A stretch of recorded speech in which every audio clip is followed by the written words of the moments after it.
Hello everyone, welcome back. In this video, we're going to talk about sketching the graphs of functions, and this will require us to look at all of the tools that we've learned in the course. Now here, I've listed a guide on the most important features when we want to sketch the graphs of functions. So the first thing that we want to look at is the domain. So what are the values for which the function is defined? The next item we'll look at are intercepts. So we can calculate the y-intercept by setting x equal to 0, then solving for the corresponding value of y. And then to find the x-intercepts, we're going to set y equal to 0, and then solve for the corresponding values of x. The third thing we can look at is symmetry. Now, if f of negative x is equal to f of x for all x in the domain, then we say that f is an even function, and this tells us that the curve will be symmetric about the y-axis. So as an example, if we consider the function y is equal to x squared,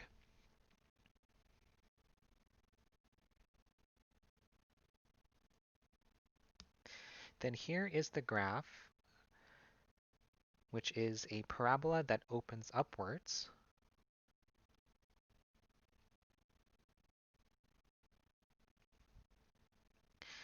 And this is an example of an even function. If we were to evaluate the function at negative x, so if we consider x squared as our function, then we obtain negative x all squared, which is negative x times negative x. And we know that the negatives will cancel, simplifying this to x times x, or x squared. Now notice that this will be equal to f of x, which is the original function. And so the function y equals x squared is even, and it is symmetric about the y-axis. So what this means is that we have a mirror image if we were to reflect along the line x equals 0 or the y-axis. And so we say that the function is even and is symmetric about the y-axis. Now, if the function f of negative x is equal to the negative of f of x, then we say that f is an odd function. And this tells us that the curve will be symmetric about the origin. So as an example, if we consider y is equal to x cubed,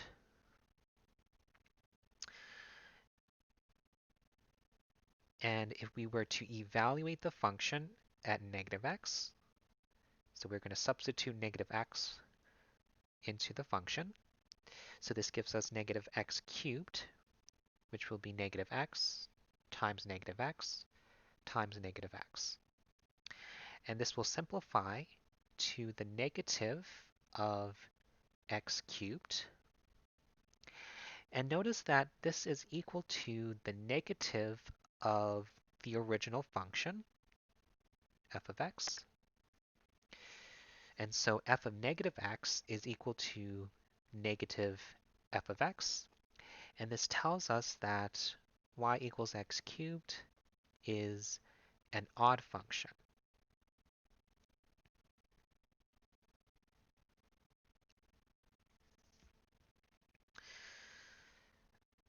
So let's have a look at the graph of y equals x cubed. And so the graph of the function looks something like this. So it will start in the third quadrant and end in the first quadrant.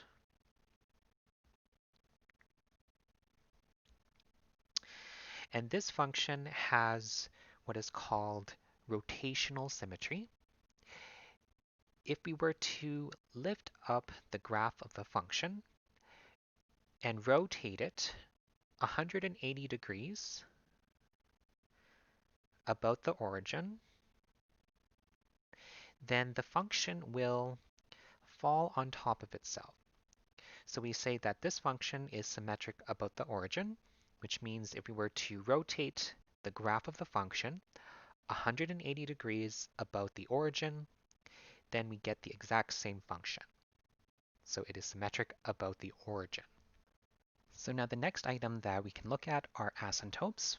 And as a reminder for horizontal asymptotes, if the limit of f of x as x approaches infinity is equal to a finite number, which is L, or if the limit as x approaches negative infinity of f of x is equal to L, then the line y equals L's is the horizontal asymptotes. So we can calculate the horizontal asymptotes of the function by calculating the limits at infinity.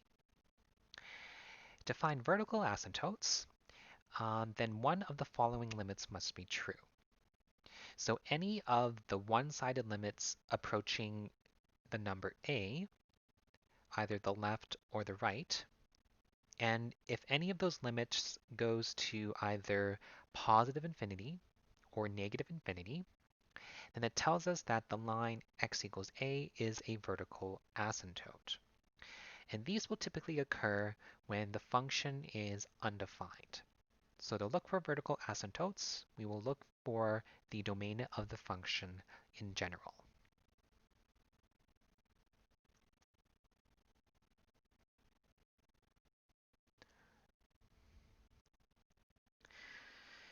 Now the next thing that we can look at are the intervals of increasing or decreasing. So in the previous videos, we saw that we can determine whether the function is increasing or decreasing on an interval by looking at the first derivative. And the sign of the first derivative tells us whether it's increasing or decreasing. So if the derivative is positive on the interval, then it's increasing, and if it's negative, then the function f will be decreasing. We can then use the first derivative test to determine the local max or local minimum values by finding the critical numbers of the function and then testing the sign around those critical numbers. We can look at the second derivative for concavity and the points of inflection. And similarly, we can determine if the function is concave up by looking at the sign of the second derivative.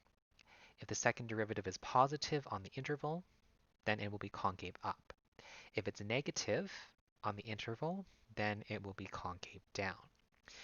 And any points where the function changes concavity are called the inflection points. So once we've gathered all the information from this list, we can then make the sketch of the graph. So let's have a look at some examples of sketching the graphs of functions.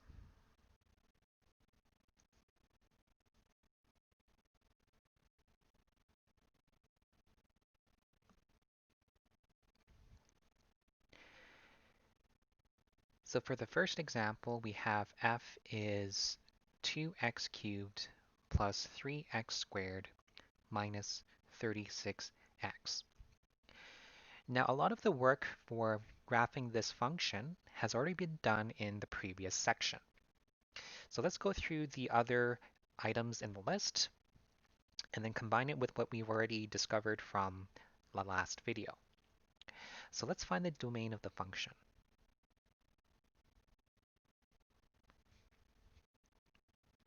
Well, f of x is a polynomial, and we know that polynomials are defined for all real numbers. And so the domain is from negative infinity to infinity.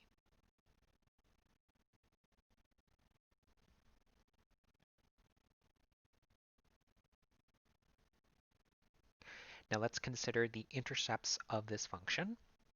We'll start with the y-intercepts. To find the y-intercepts, we will set x equal to 0 in f of x, and we solve for the y-coordinate. So f of 0 is 2 times 0 cubed plus 3 times 0 squared minus 36 times 0. and this will all simplify to 0. And this tells us that our y-intercept is at the origin, which is 0, 0.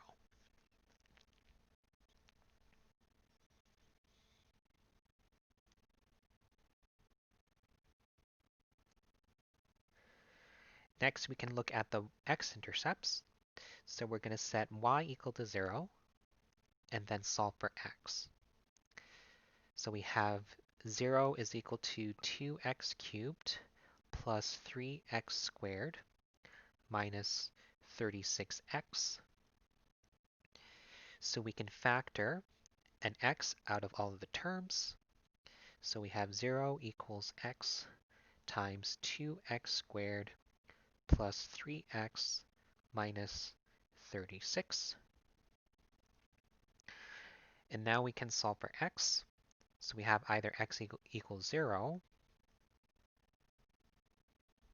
or the quadratic 2x squared plus 3x minus 36 is equal to 0.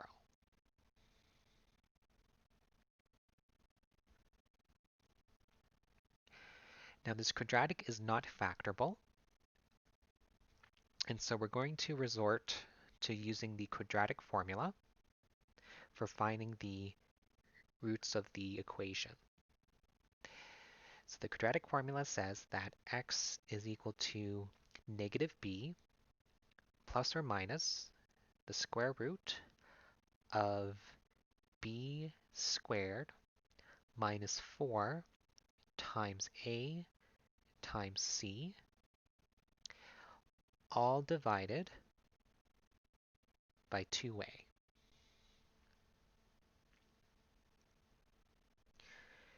And simplifying our roots, we have negative b plus or minus the square root.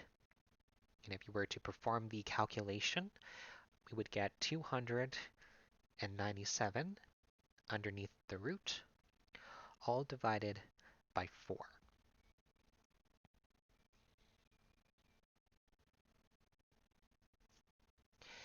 And so this tells us that the intercepts is at negative 3 minus the root of 297 all over 4. And this will be approximately negative 5.06 as a decimal.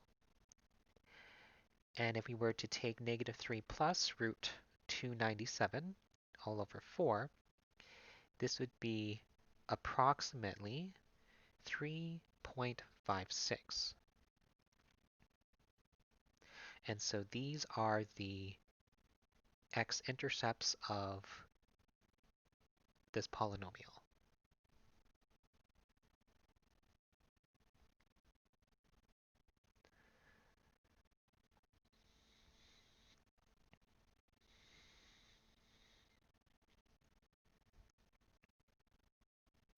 So the next item in the list are asymptotes.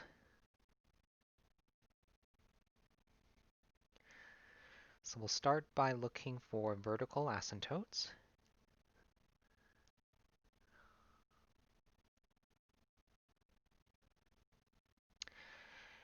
And so here we want to look at the points where the function is undefined. Now we know that the domain is all real numbers, and so there are no undefined points. And so in this case, there are no vertical asymptotes.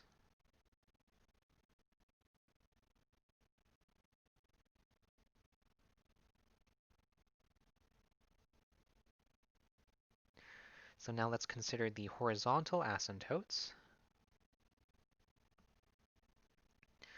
And so we want to calculate the limit as x approaches infinity of f of x.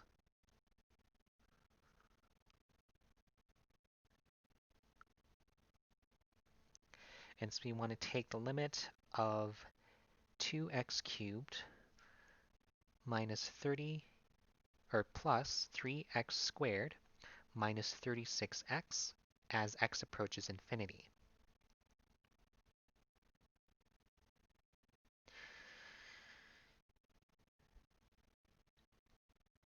Now, since we're dealing with limits at infinity for a polynomial, then what we want to look at is the highest power of x.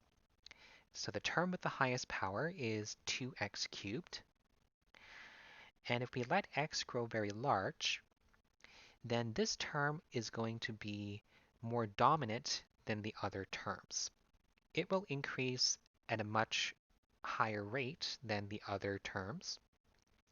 And so just as a shortcut for calculating these limits, we're only going to consider the first term.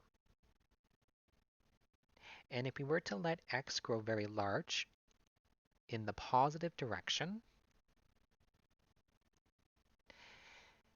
then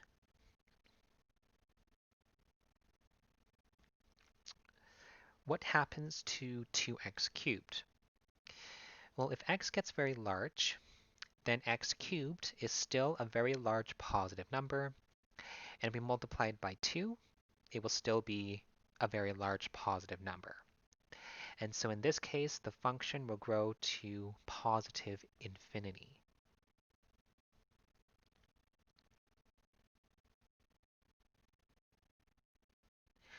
Now let's consider approaching negative infinity of our function.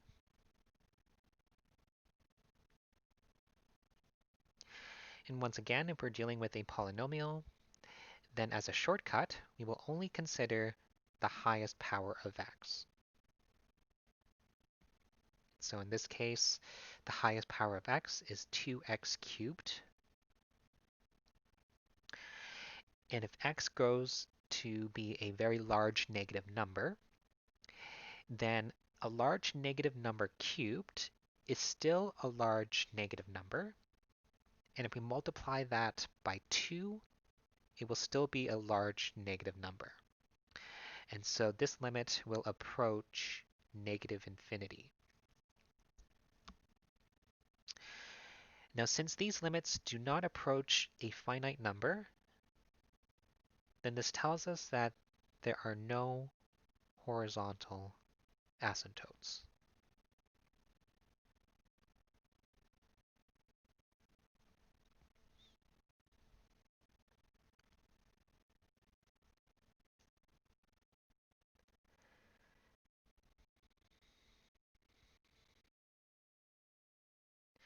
And so from our last video, we performed the first derivative analysis, and we found that f is increasing on the interval from negative infinity to negative 3 union 2 to infinity, and it was decreasing on the interval from negative 3 to negative 2.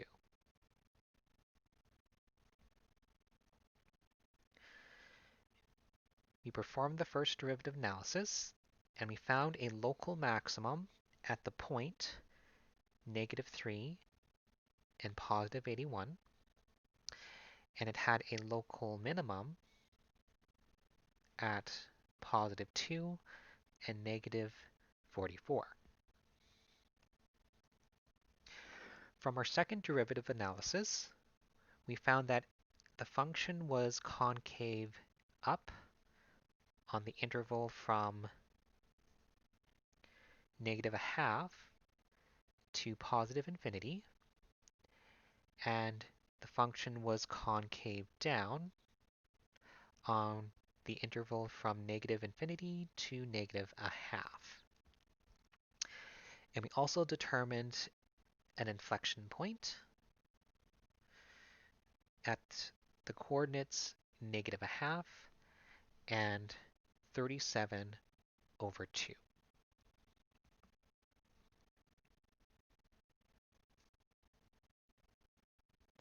So now let's use this information to determine the graph of the function. Oops.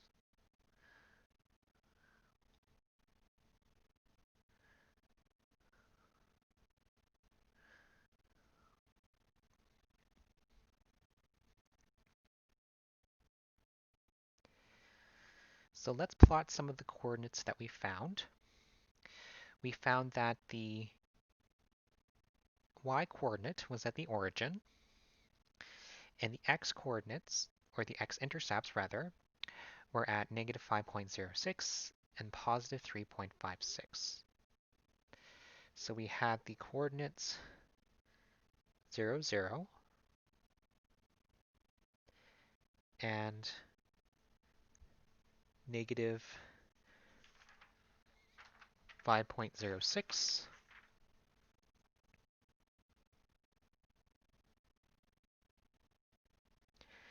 and positive 3.56.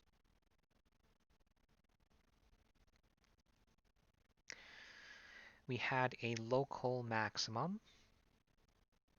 at negative 3, comma 81. So at negative 3 and positive 81, there was a local maximum. At 2 comma negative 44, we had a local minimum.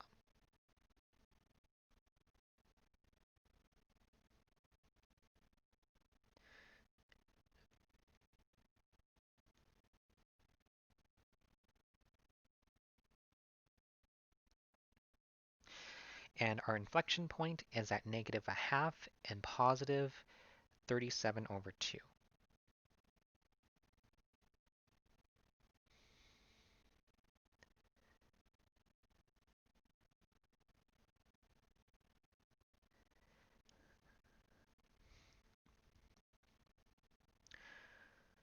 All right. So now we can use our intervals to then sketch the graph of this function. And so what I like to use are the intervals of concavity. We know that f is concave down from negative infinity to negative 1/2. So from negative infinity to negative 1/2, it curves downwards, and we know there's a local maximum at negative 3. So the function will curve downwards from negative infinity to negative 1/2.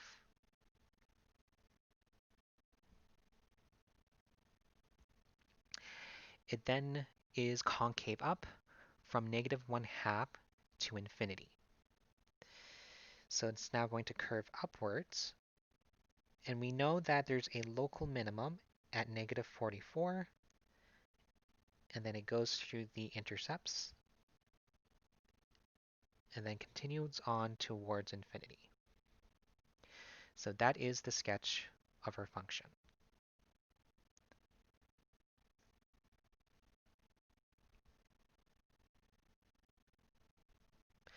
Now in the next example, we have, f is x over x squared plus 1.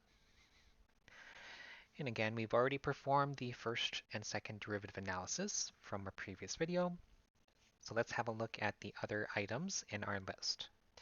So the first thing we'll consider is the domain of the function. So here we have a rational function, and this is undefined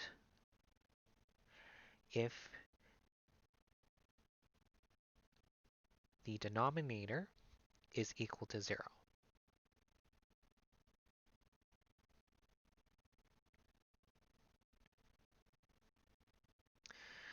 And if we solve for x in the equation, we get no real solutions. And so this function is never undefined. And so our domain is from negative infinity to positive infinity.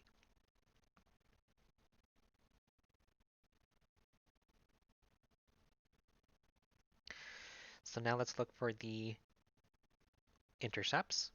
So starting with the y-intercepts, we set x equal to 0 and then solve for y.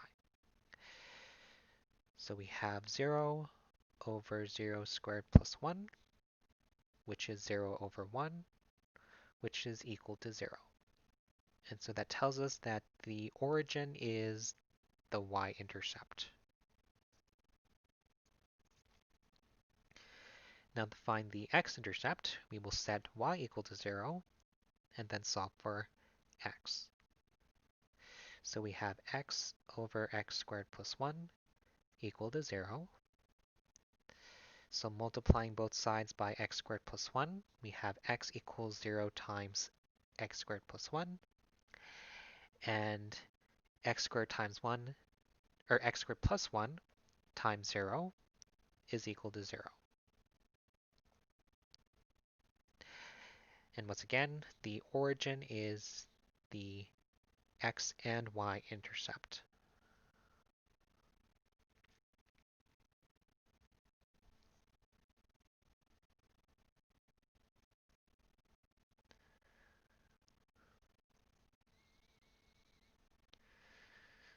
Next, we'll look for symmetry.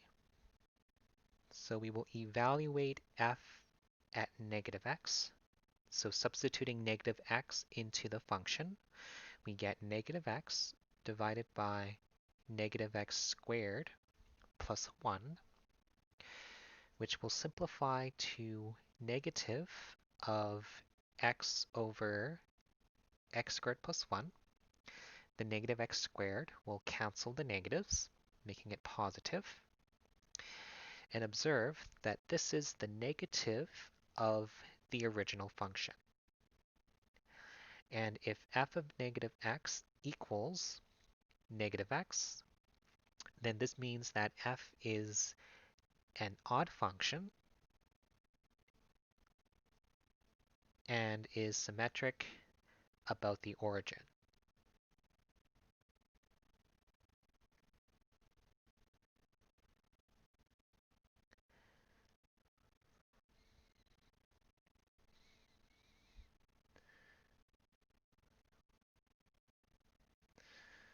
So now looking for asymptotes, we'll start with the vertical.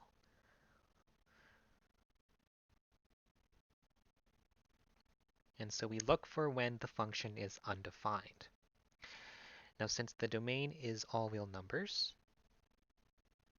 then there are no vertical asymptotes.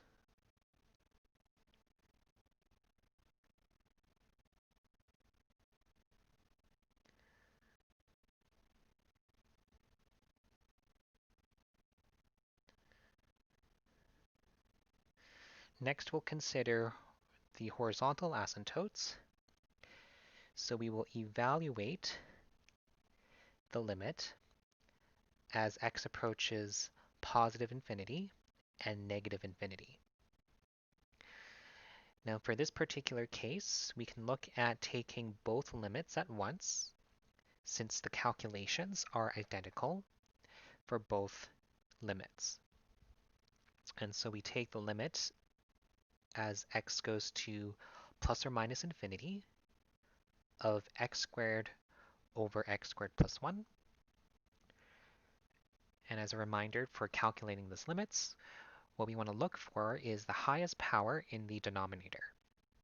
So the highest power of x in the denominator is x squared, and we will divide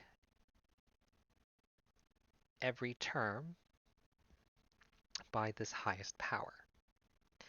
So we have x over x squared in the numerator, and that's all divided by x squared over x squared plus 1 over x squared.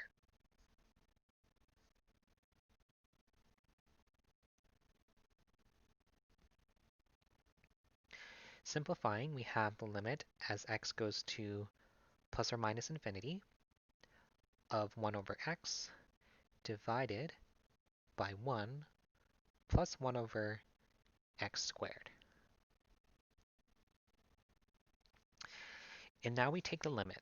So we're going to let x go to a very large positive number or a very large negative number.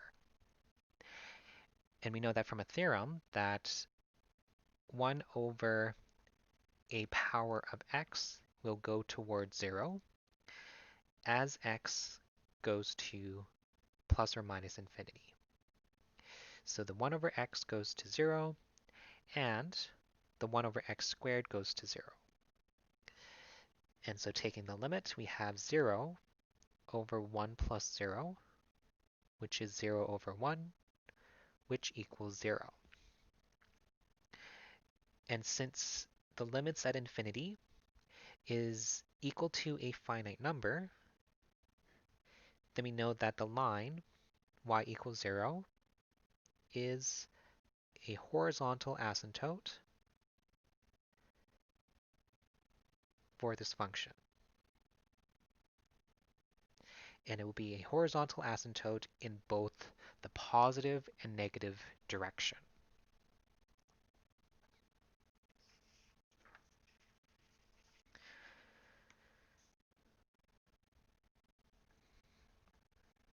And again, from the last video, we performed the first derivative analysis. We found that this function is increasing from -1 to +1. The function is decreasing on the interval from -infinity to -1, union 1 to infinity. We found that it has a local maximum at 1 comma 1/2, and it has a local minimum at the coordinate -1 and -1/2.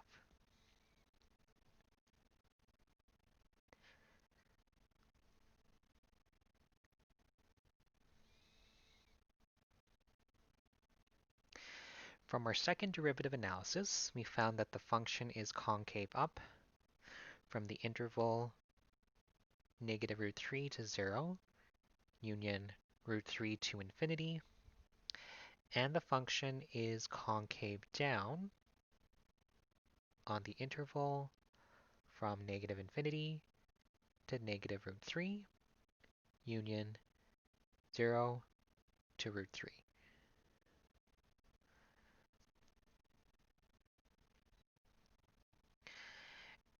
And we had 3 inflection points.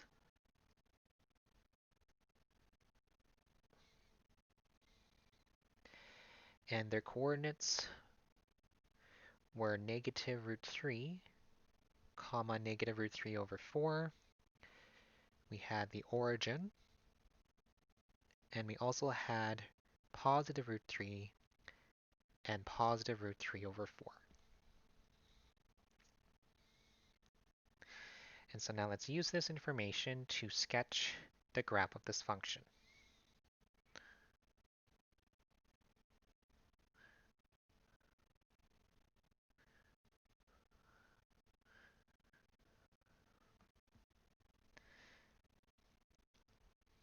So let's start with the intercepts. We had the origin as both the y and the x intercept, and that was the only intercept. We had a local minimum at -1 and -0.5. We had a local maximum at +1 and +1/2.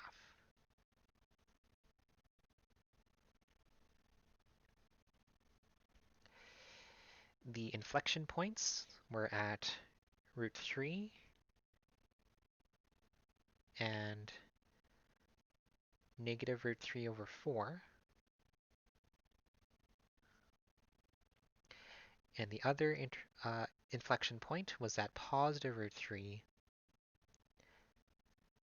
and +√3 over 4.